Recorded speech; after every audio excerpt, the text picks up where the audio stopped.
artistic family to Shannon Gibson Art and Designs. Glad you guys are here.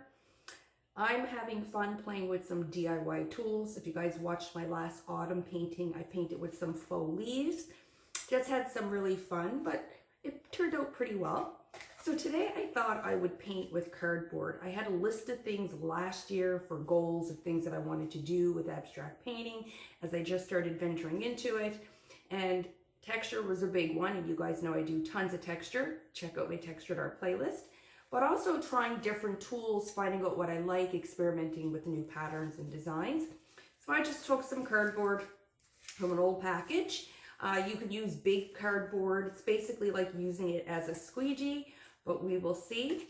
So I also have a couple combs here.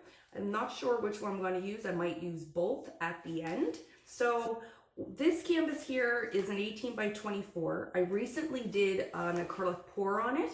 However, I used house paint and I thought it was strained really well, but there's quite a few things in it after it dried. So I was quite disappointed. It was a beautiful open cup. So I decided that I would play around and try this new tool out. So let's go ahead and begin here. I am just using some student grade paint, and I am just applying the white directly to the canvas. I kind of want it a little thick. I paint with a thin paint quite often, and I guess we're going to start over here.